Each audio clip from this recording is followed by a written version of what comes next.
Okay.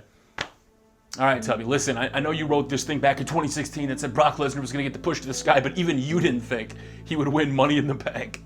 I mean, I did. Technically I did. In 2012, I made a Money in the Bank five crazy pay-per-view predictions where I said that 7 men would go at it, and then out come Brock Lesnar to steal the briefcase. And then 7 years later, can we roll the clip? Roll the clip. Maybe I am saying this way later. Roll the clip of this very moment that I predicted. Sometimes the payoff gets stuck in traffic. Sometimes this stuff doesn't come right away. Sometimes when WWE talks about the dots, it takes a while to get to the payoff. Roll the clip of Brock Lesnar talking about doing this exact same thing. Let's get it started right off the bat. Crazy prediction number 5. Here we go. You ready for number 5? All right. Money in the Bank ladder match. They're going at it. WWE title. Everything's going according to plan. Who comes out? Is it him? Is it him? Brock Lesnar comes running down, grabs that WWE title, pulls it down. Well, not the title, the briefcase. Cashes it in.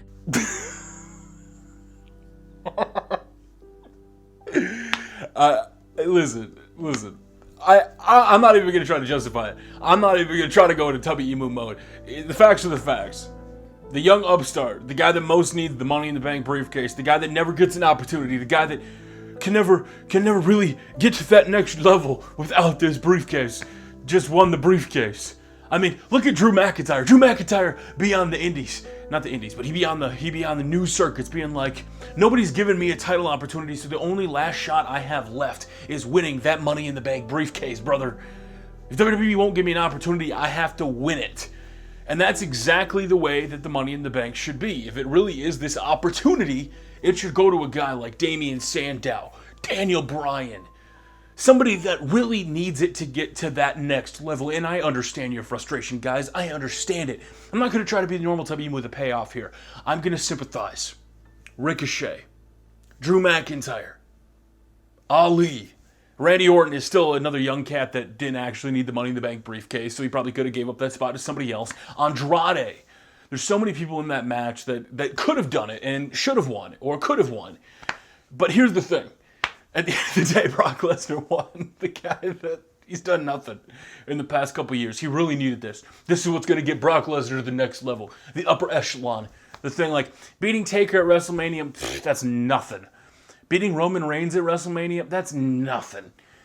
Being Mr. Money in the Bank clearly is going to work. Now, if you follow me on Twitter, which I highly suggest you don't, it's filled with horrible takes. Basically, I said last night, though, that, listen, guys, he's going to Fox. I think we know that Fox wants a sports presentation. Brock Lesnar is a sports athlete. Fox viewers are used to seeing talent show up every once in a while. So while WWE fans, I'm upset that, Brock Lesnar, especially with guys like Ali, Andrade. Yeah, I want the guys that are there every single week to get the push. But you have to, maybe you don't have to, but in the back of my mind, I'm just like, okay. All right, Tubby, listen, I know you wrote this thing back in 2016 that said Brock Lesnar was going to get the push to the sky, but even you didn't think he would win Money in the Bank. I did. Technically I did. In 2012, I made a Money in the Bank five crazy pay-per-view predictions where I said that 7 men would go at it, and then out come Brock Lesnar to steal the briefcase. And then 7 years later, can we roll the clip? Roll the clip. Maybe I am saying this way later. Roll the clip of this very moment that I predicted. Sometimes the payoff gets stuck in traffic. Sometimes this stuff doesn't come right away. Sometimes when WWE talks about the dots, it takes a while to get to the payoff. Roll the clip of Brock Lesnar talking about doing this exact same thing. So now we find our situation with this. Andrade is facing Finn Balor for the IC title. Demon Finn Balor. He's already got an opportunity lined up.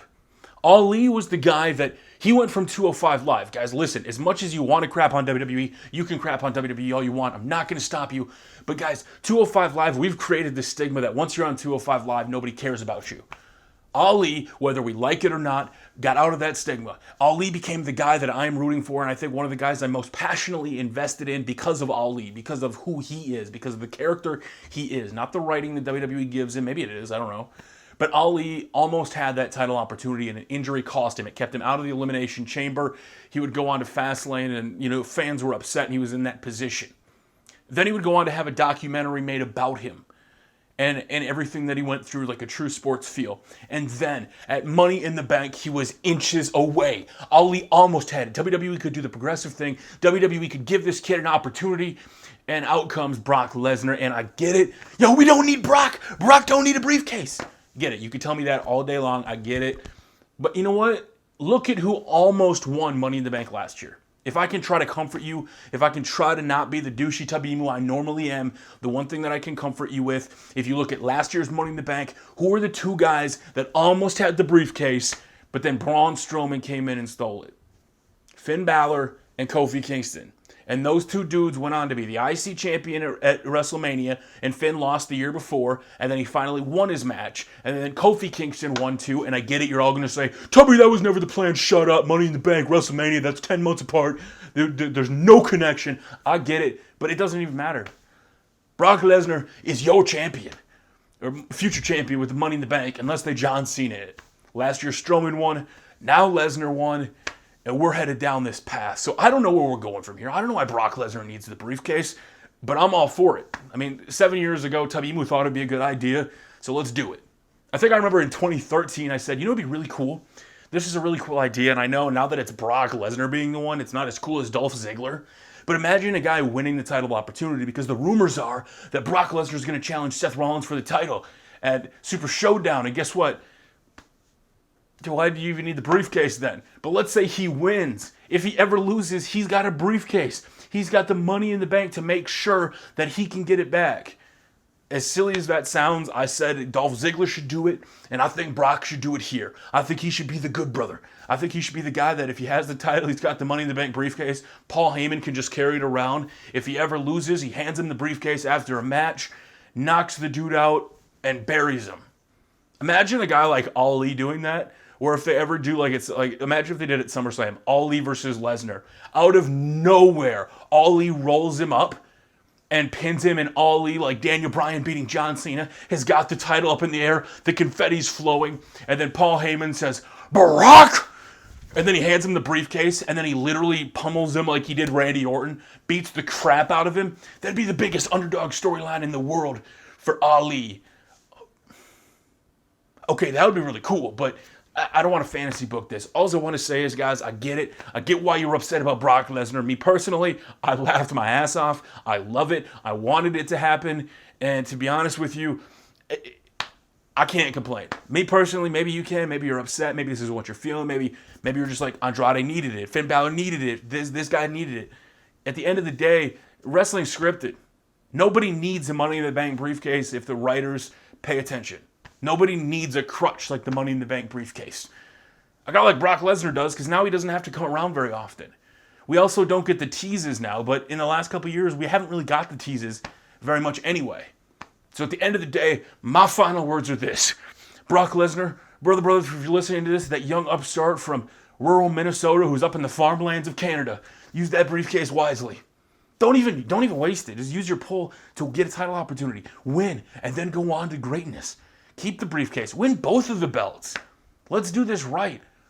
Because I think I tweeted out a month ago on April 16th that Brock Lesnar would return when everybody said he was headed to UFC. I said, no, he will return and he will in fact beat Kofi Kingston. And this is still my steadfast protection. You can tell me I'm wrong when I'm wrong, because like a Twitter user pointed out to me when I was so caught up in this fantasy idea of Brock Lesnar beating Kofi Kingston, because remember, Beast in the East, brother, there's points there. He beat him before. And now he's going after his title, the WWE Champion, the Fox Champion, the SmackDown Champion. It's Brock Lesnar's time to be champion come this Fox TV deal. Whether it's right, whether it's wrong, whether the payoff steered left or right, it doesn't matter. At the end of the day, it's all about entertainment, emotion, and last night, we all felt it. Rightly or wrongly, Brock Lesnar is Mr. Money in the Bank, and at the end of the day, Ali is the one guy I am so invested in right now, because he was fingertips away. So instead of looking at all the negatives in that match or the pay-per-view in general, let's try to find the positives and let's stick together and band together, brothers, so WWE doesn't bury our souls into existence. Until next time, it's been Tubby Emu. I hope you enjoyed that video, and until next time, we will see you all later. Whoa.